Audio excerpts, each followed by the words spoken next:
Welcome back, everyone. So we are continuing our lesson on integrals involving inverse trig functions. So we started the lesson with a review of inverse trig functions in the previous segment, and then we derived a formula for differentiating inverse sine function, and we also looked at the derivative of the inverse tangent. Those are by far the ones that are going to be used the most. And you may remember, let me just go back to the previous page. So derivative of sine inverse was 1 over the square root of 1 minus x squared, and derivative of tangent inverse was 1 over 1 plus x squared. Knowing those two formulas,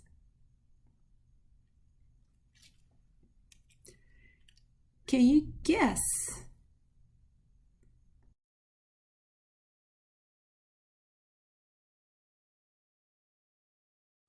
what the integral of 1 over the square root of 1 minus x squared is going to be? So now we're doing the reverse, right? We're integrating this quantity, so we should be able to get that quantity, right? So that will be sine inverse of x plus c, also known as arc sine of x plus c. What about the integral of 1 over 1 plus x squared? Similarly, since we know the derivative of tangent inverse is 1 over 1 plus x squared, the integral of 1 over 1 plus x squared is going to be, if you said tangent inverse of x, you are absolutely correct, also known as arctangent of x. And this is the similar one for arcsecant. Again, we didn't use it all that much.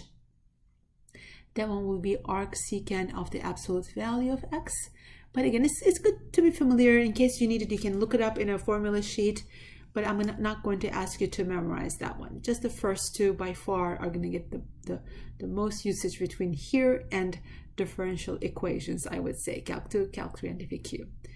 Now, more generally, now here we had a 1, here we had a 1. What if it was a 5 or 17 or 19? So in general, if you have a squared minus x squared in your formula, the answer still will have arc sine, but it'll be arc sine of x over a. And instead of having 1 plus x squared, if you have a squared over x squared, you will still have arctangent, but it'll be arctangent of x over a. Not only that, there's also going to be an extra 1 over a up front. So I would say these are the most general formulas, because if you know these, you can pretty much do everything in this section. Integration, differentiation, if you just know, because think about it, if a is 1, you would get the simple formula, right? You would get the integral of 1 over square root of 1 minus x squared equals, again, if a is 1, you get sine inverse of x, right? So in a sense, this is a special case of that. So these are the more important ones. If you know this, you already know those two formulas from above, because that's the case where a equals 1. The thing I want to point out to you is, okay, again, for the arc sine, on the bottom there is a square root. There is a difference of two squares, and the first one is a number squared minus variable squared. So, and there's a minus sign in the middle, right? So you have to have this exact pattern to be able to recognize this as a sine inverse of x over a. On the other hand, for tangent inverse, notice on the bottom you have a squared plus x squared, a number squared plus a variable squared. In addition, there is no square root around it. For this one, it doesn't matter which one comes first, because in addition, it could be x squared plus a squared, or it could be a squared plus x squared. It doesn't matter. It will still be the same answer, 1 over a tangent inverse of x over a. And a is a numerical value. Like it could be, for example, if a squared is 9, a would be 3, right? So this part will always be 1 over a number, okay? And this will always be x over a variable over, whatever the variable here was, over that number, same number.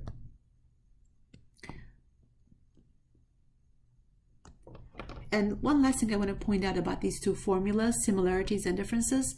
So they both have x over a, right? Both sine inverse, tangent inverse, but tangent inverse has an extra constant up front. It has the 1 over a times tangent inverse of x over a, whereas sine inverse just has a 1 in there. And something that would be interesting to do is to prove this. And how would you prove it? You need to differentiate the right hand side and show that you would be able to get the left hand side. So that would be a very interesting exercise. If anybody tries it and has a question, you can certainly let me know about that. All right, so I messed up this page a lot with lots of writing and everywhere. So let me get rid of some of those writings because I want you to see the formulas one more time as we go to some examples. All right, so those are the two most important formulas that you will need to remember as we head to our examples. So let's begin with the integral of 1 over 1 plus x squared, and the limits are from 0 to 1. First, recognize this as a special case. This is arctangent, right? And your a is 1, so it's just going to be arctangent of x. And we're going from 0 to 1. So what is arctangent of 1 minus arctangent of 0?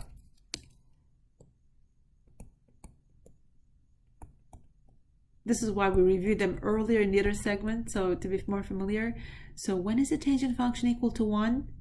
That's where sine and cosine are equal. Their ratio, the tangent function is 1, right? And at what angle was that happening? If you said 45 degrees, you are correct. But give me the answer in radians.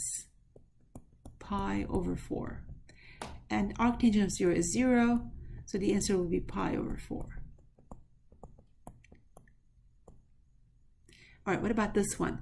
Okay, first of all, forget the limits of integration. You have 1 over the square root of 1 minus x squared, and that's arcsine of x. Limits are negative 1 to 1. Plug in the upper limit. Again, I'm writing sine inverse this way, but you could certainly write arcsine of 1 minus arcsine of negative 1. That's the same thing. Okay, sine inverse of 1 is pi over 2. We had reviewed that in the previous segment, right? That's the angle where the sine function is equal to 1. And the angle where the sine function is equal to negative 1, we had reviewed that that's negative pi over 2. And this gives you a plus sign, pi over 2 plus pi over 2. That will give us just pi. All right, what about the next one? The integral of dx over the square root of 16 minus x squared. Now I want you to think of this as 4 squared. So your a is equal to 4. So this is the arcsine function. The rule was sine inverse of x over a. There is no 1 over a in front of the sine function, right? Only the tangent function had that. So this will be sine inverse of x over 4 plus c. I can also write it as arcsine of x over 4 plus c. Notice for these questions, they're not hard, at least in the beginning, but it's all a matter of recognizing them as a special case. And I want to point out something. If I had an x dx here, you could not have done this question with arcsine or arctangent, okay? If you had an x dx there, you would have to use u substitution, let u be 16 minus x squared. Its derivative is negative 2x dx, etc. So the arcsine and arctangent work when you could have a number, like you could have a 9 here, you can pull the 9 outside, that's not a problem, but you cannot have a variable on the top, then this formula doesn't work. They're very, very specific. They only work within a very specific situation. It has to be exactly as the formula indicates in the previous page. Okay, here your a squared is 9, your a is 3, and it's going to be, remember the formula, 1 over a times tangent inverse of x over a plus c. And I could write arctangent, of course. Now, I also want you to know, even if the question perhaps was given to you like this, x squared plus 9. Still, this is your a squared because this is the constant, okay? Even though it doesn't follow the exact pattern on the formula, you can switch them around. So you should still have 1 over 3 tangent inverse of x over 3 because a is always the actual numerical value. Whereas over here, you cannot switch the order. If you had this on the bottom instead, that question is not solvable with arcsine. You would have to wait until Calc 2 to solve that one. So this has to be in that order, a number square minus a variable square. This one, on the other hand, can switch It could be 9 plus x squared or x squared plus 9. Either one of those will give you this as your final solution.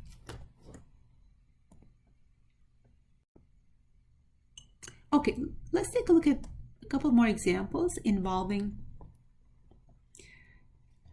integration with or without inverse trig functions, because remember, one of the things that makes integration challenging is you need to look at it and decide which technique to use, okay? So you will not necessarily know which section the problem is coming from, and you will have to decide which technique applies. Look at these two questions for a moment and think about which technique that we've learned so far would apply for the one on the top and for the one on the bottom.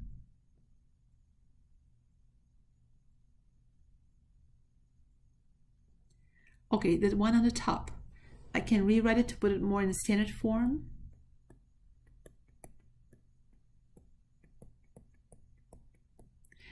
This one is the perfect pattern for the arctangent, right? But if your a squared is 7, what is your a? The square root of 7, right? Normally, if a squared is 7, you would say a is plus or minus the square root of 7. But for these questions, a is always going to be the positive of those two quantities. So the rule was 1 over a times arctangent of x over a plus c. And you could do, multiply top and bottom by root 7 if you like. You could say root 7 over 7 arctangent of root 7x over 7, but you can also leave it like this. This will be fine. Okay, what about the next one? Can I use arctangent there? If you said no, you are absolutely correct. Because for that one, there's an x dx, right? The arctangent formula doesn't work when you have x dx. It can only be a constant on the top, right? Then let's try u substitution for this one. Let u be x squared plus 7. And du equals 2x dx, and x dx will be du over 2. So we come over here, x dx is the same as du over 2. I pull the 1/2 outside. The entire bottom is what we called u. And now we don't have to integrate this from the last section. This is 1 over u du, that's natural log of u. Notice it's entirely different solution than the one on the top, right? Just this one little x on the top is sending us an entirely different path for the solution. And don't forget to bring the u back in there. And that was x squared plus 7. And I can even drop the absolute value signs because x squared plus 7 is always going to be positive. So if necessary, we can drop it, but it doesn't hurt. You can also leave it like that. Okay, let's take a look at this example next. The integral of 1 over the square root of 1 minus 4x squared, and the integral will be from 0 to 1/4. So this one looks a little bit different than our standard arc-sine formula. So let's first of all try to put it into that format. Okay, so the 4x squared can be written as 2x quantity squared. Now it's looking a little bit more like arc-sine, but for arc-sine formula, this variable here has to match exactly this variable, and 2x and x are not matching exactly. So here we're going to actually do a quick u substitution. Let u be equal to 2x, so that du equals 2 dx. So now the bottom becomes square root of 1 minus u squared. And what am I going to do for this dx? Come over here, dx is the same as du over 2. So our integral then will be transformed to 1 over square root of 1 minus u squared. And instead of dx, we can put du over 2. du goes on the inside, over 2 goes on the outside. Okay, so now this looks perfect like arc-sine, right? Because the u here, think of it like 1 over square root of 1 minus u squared times du. And this variable, that variable match exactly. So this is arc-sine. And don't forget the 1/2 up front. So arc-sine of u, because instead of x, we have a u variable here, right? So arc-sine of u. And I will put the limits of integration in a little bit. So at the moment I can just say, just put like dot, dot, dot, to dot, dot, dot. Okay, so, and u being 2x, let's bring that back in place. So 1 over 2 times arc sine of 2x. And now that I have the x variable back, bring the original limits, 0 to 1 over 4. Plug in the upper limit. You can factor out this 1/2 up front. Sine inverse of 2 over 4 minus sine inverse of 0. So 2/4 is 1/2. What do we know about sine inverse of a half? For which angle is the sine function a half? That is 30 degrees or pi over 6. And for which function is sine function equal to 0 at 0 degrees or 0 radians? So sine inverse of 0 is 0. And all you have to do is now distribute 1/2 times pi over 6, and that is pi over 12. So our answer will be pi over 12.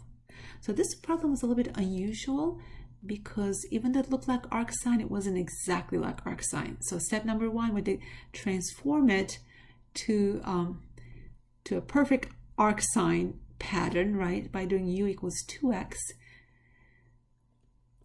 And from there, we were able to use the arcsine formula and evaluate it. So we had to use both u sub and arcsine within the same problem. So that was a little bit unusual. Okay, here is another example that may look very, very different than the ones we've done so far, but with one little u substitution, you'll see how similar this is going to look at some of the things we have actually done.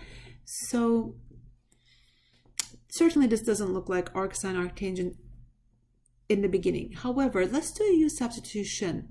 What would be a good selection for u here? If you said u equals sine x, you're absolutely correct because there's a cosine x dx in the numerator, right? So that'll work very nicely. All right, so let u be sine x, its derivative is cosine x dx. And so this entire top will be du. The bottom will be 1 plus u squared because we have u equals sine, so sine squares u squared. So du over 1 plus u squared. Now, does that remind you of something? And at the moment, we're just holding on the limits. We're going to bring them back in later. So this is your arctangent of u.